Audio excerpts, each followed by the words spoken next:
Good morning. I'm Alex Johnson II. I am the founder and principal broker for True Life Financial Solutions. And I have built my practice, my agency around service to seniors beyond the sale of insurance. And I really don't sell insurance anymore. I educate about insurance. Most agents are trained to sell, to make the sale, get the check, leave. Oh, by the way, you can't call them back. Give them the 1-800 number. They'll call in if there's a problem. It's not like that with True Life Financial Solutions. When I started my journey, I didn't understand aging. Didn't care. I went from $118,000 a year to commission only. My focus was feeding my children.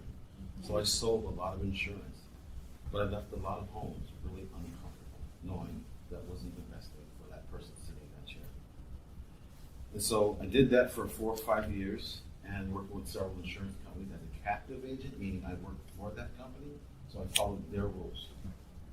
I really don't like rules that don't make sense, right? So going through this process of self-discovery, going from an executive salary of $118,000 to zero, and having to fend for myself and feed my wife and kids. And oh, by the way, the 5th of October is my 38th anniversary, and I married my high school sweetheart.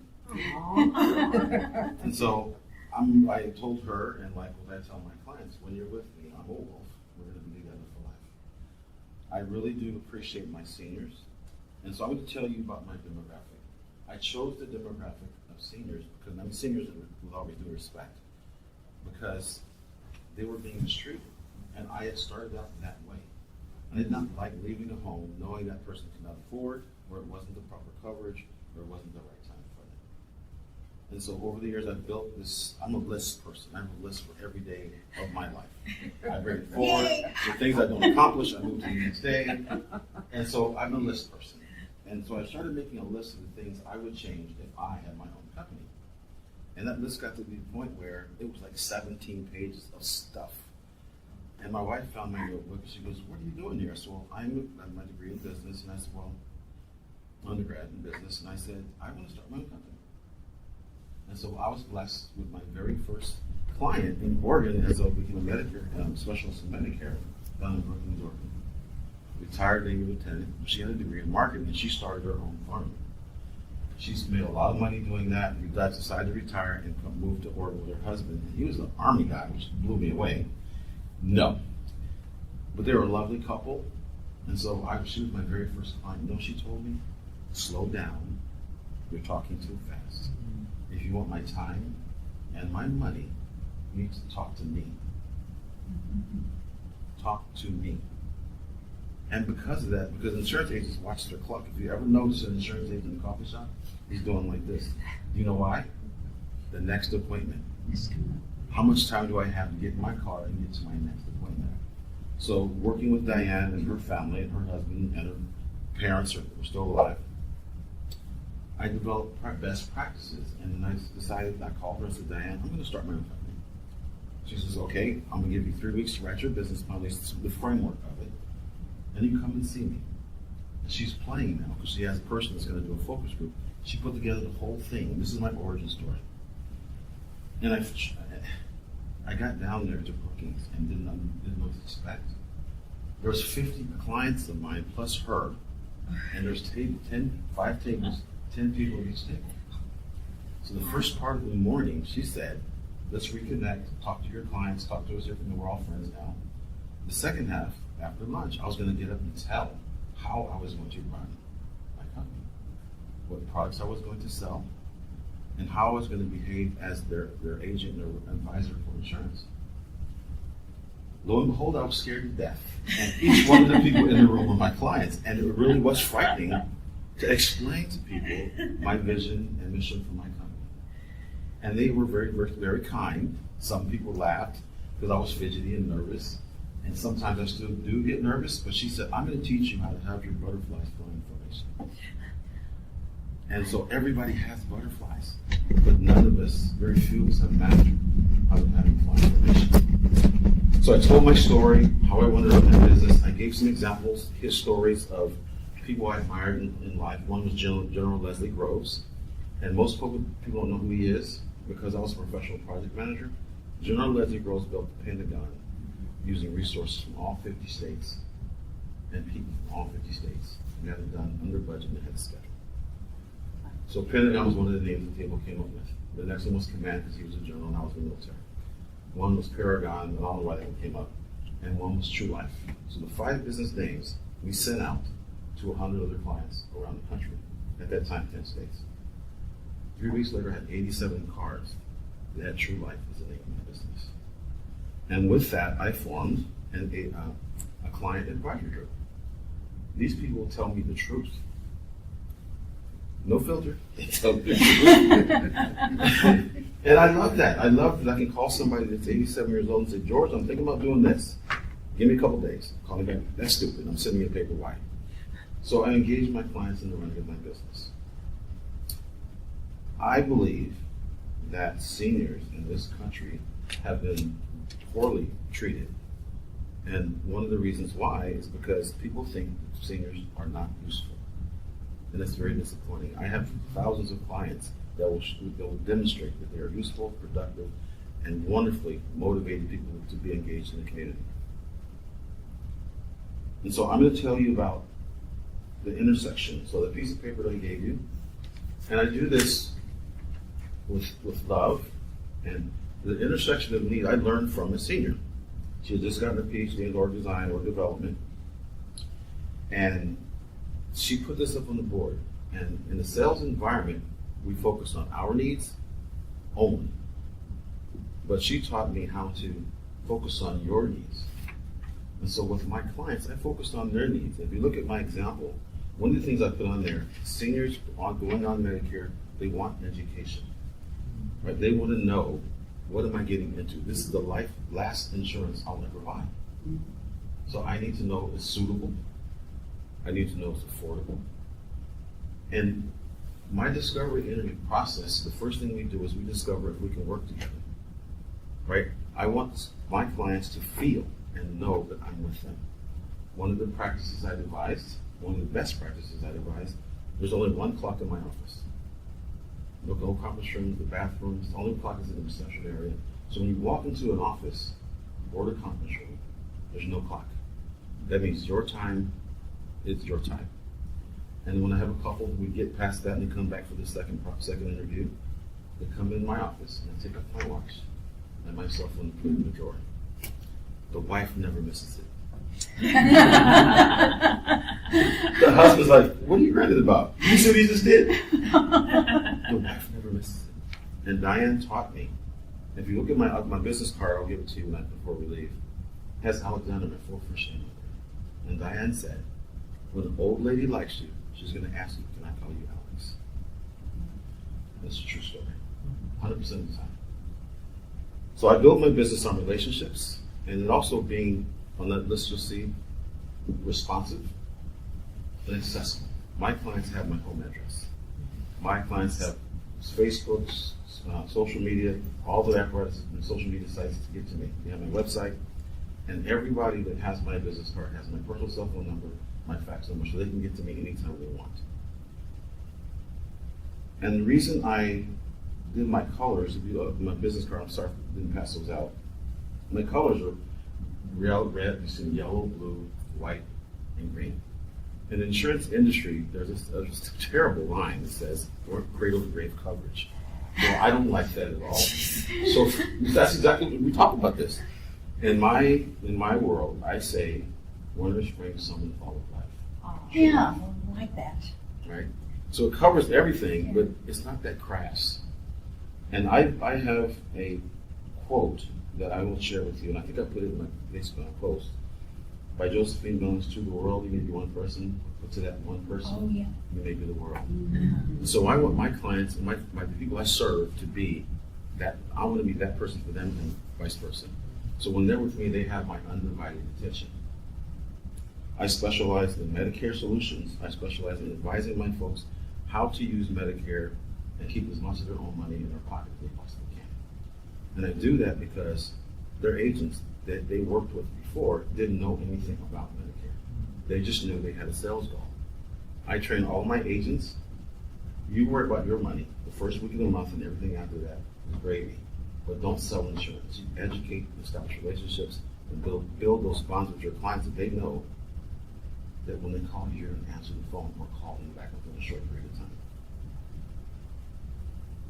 I am, for my older clients, 80 and above, I'm Google. Don't waste your time searching, just give me a call. I have people like Scott and other folks in the different business networks I've been in that will help me take care of my clients. And I think it's wonderful because they have a real person with a real face and a real name that's local that will take care of them and help them take care of them. I want to share the pandemic was horrible. Loneliness, we talked about that earlier, the isolation, the fear, the disconnection from the grandchildren. In the city of Albany, Oregon, there were so many seniors that just literally passed away in their room. Nobody checked on them, didn't know how to check on them because you couldn't get into the communities. The communities were falling apart, different Brookdales and different places. We had people that would not want to go to work. And so my assistant and I, we made it a point to pick up the phone and call at least 20 people a day. Just to check in, how you doing this morning? Good? Anything medications help? Well, I need somebody to pick up medications. And oftentimes, one of us will go pick up their medications for them and take them to. We couldn't do it for everybody, just some people in other states, but we always try to make a connection with those people, those clients. But the one thing about the pandemic is I found just that small time with them made all the difference in the world. Yeah. Right? And I said, I'm here for you. If you need to talk to me, just give me a call. Or give Lonnie a call and we'll have a conversation. So a lot of phone calls went out. I probably made 20,000 phone calls through the 3-year period of the pandemic. But one of the things I do know is that the federal government has failed seniors with Medicare. There's 5 ways to fix Medicare, and I've shared that with our senators and our congresswomen. 1, we need to stop the penalties. The most vulnerable people have lifetime penalties because they missed a date on a piece of paper. That has to stop. The second thing is we need to eliminate pharmacy benefit managers. And so I counsel my clients, go to the pharmacy, pick up your medications, and then don't use your insurance first. Find out what it's going to be just by you paying for it. $5. What if I use my insurance? It's going to be $40. Right? So then what happens is the pharmacy gets his cut, but he has to pay back the pharmacy benefit manager everything over his cut. Pharmacy benefit managers made over $17 billion during the pandemic. Just go up to the thing and say, I want these medications, how much is it going to cost? And if they say it's going to cost you $12, pay the $12. Because it's going to be $60 or $70 if you use your insurance card. Right, so I work with my clients to figure those things out. Like seniors are educated that aren't been told by their agents that there's primary preferred pharmacies and standard pharmacies. Well, preferred pharmacies are 20 to 30% less, but they like their local pharmacy. Well, you need to stop going to that pharmacy because I can save you thousands of dollars a year by switching to this pharmacy. So educating my seniors, my clients, has been a mission of mine, and I continue to do it every day. My clients get a bill, they bring it to me, or they email it to me, or take a picture and send it to me, and I look up their information on the portal, wherever company they're with. Oh, they have not filed a claim to insurance company yet, don't pay that bill. I want my clients and your friends and your family to know that there's people out there that will help with the aging process by being that voice of reason when they start dealing with insurance companies. Never, I tell my clients, never pay a bill when you get to the doctor's office. Get a hold of me first. I get them on the phone with my client, they give me permission to talk to them for them, we solve the problem, the bill goes away. So it's a lot of work, but it's fun. Hearing somebody on the phone go, okay, we'll stop paying the bills, we'll stop sending the bills. It's nice when you frustrate insurance companies. Because they don't want to pay a claim. Am I right? They don't want to pay a claim. They have no desire to pay a claim. And because of the work that I do with my clients in the city of Albany, Oregon, I ran for office as a city councilor, and I won by 70.25%. Seniors voted for me 98%. But I found that the way the city was run, the way it wasn't run by seniors. There was no voice of seniors on the city council, and I became that voice. So we made some changes how big your accessory dwelling unit or your mother-in-law flat can be on your property. It was bigger than what it was, so 250 feet bigger than it was before. The seniors start now to rent their paid off house out and earn an income from it and live on their own property. You know, those are the kind of things I see for Albany. 2 years later, and also during that time, meetings started at 7:15 and buses ended at 7:30. So immediately when I ran for mayor and I won, the first thing I did was change the meeting time to 6 o'clock. So you could come, my seniors could come and have their voice heard and still make it home if they didn't have a car or a ride. My goal for Albany is to be an age-friendly community. There's a conference next week on the 10th here in Independence, actually. I can't attend because I have another obligation, but one of my representatives will be there to help me get that program rolled out for the city of Albany in 2024. The thing with seniors is that a lot of times they have powers of attorney that don't understand insurance. They don't understand Medicare. So I provide education to them as well. I bring them in independent of the person they're caring for and say, let me tell you why your mother has this coverage, or your aunt or your grandpa has this coverage. So when they leave my office, they're more equipped to help their person they're caring for with their insurance. Last week, 2 weeks ago, we found out that a major insurance carrier was fired by our local hospital service. They said, we're done. So I called the CEO of the health plan and also the hospital, and we had a conversation. Is this real? Because if it's not real, we need to get that out there as soon as possible. But it is real.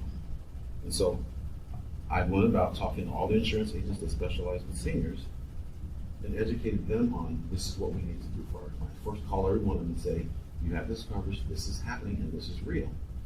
But remain calm, we have to December 7th, and so we're going through and helping those people find other plans. What I don't like about the way Medicare is set up, the permanent penalties are terrible. The pharmacy benefit managers are terrible. The arbitrary dates are terrible. I feel that if people in Congress and the Senate had to use the system they govern, they would fix it by next Friday. Right? They come back in session, we got to fix this now. Yeah. You give them a date, January 1, 2024, we have to go on to Medicare. The system that we created, we managed. They would fix it by the end of the month. They would fix it now.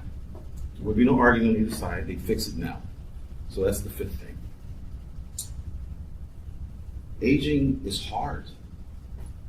Aging is hard, but one of the things that we, as people that care for seniors, we have to deal with the end-of-life piece. End of life, everyone that has one life, we all owe one life. But my job with my clients is to ensure their families can make that transition with them by making it easy as possible. When one of my clients notifies me that loved one has passed, I write cancellation letters for them. So all they have to do is come in and sign. Right? I do all the faxing for them, because that's one stress I would love to remove from my clients, and they trust me to get that done. But I ask you to do me a favor. We have caregivers that serve clients, and those clients pass away. Please check on your strong friends. Check on them. If you know someone's a caregiver, check in on them, because they're living that pain, that world, that environment with their client. Check on them, because my clients check on me. They really do. I met a woman, a retired pastor, named Pastor Laura Misen, during the pandemic. And I gave a talk about something. It wasn't Medicare, but I gave a talk about the number of people that were passing away. And I shared a story of husbands and wives that come to the office, and they would sit, we have our masks on, and the husband says, I'm not getting my vaccine. I'm not getting my vaccine because he's the head of my household. 4 weeks later, she'll come in with her vaccine card. Husband passed away. Right? And out of the blue, I got a phone call from her. And she goes, I need to see you. So I go to her church, and we sit down. She goes, you need to stop looking at obituaries.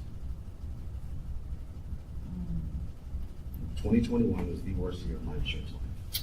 80 clients passed away. 27 directly related to COVID. The others just natural causes and things like that. But the straw that broke the camel's back was we have a fentanyl epidemic amongst seniors. We do.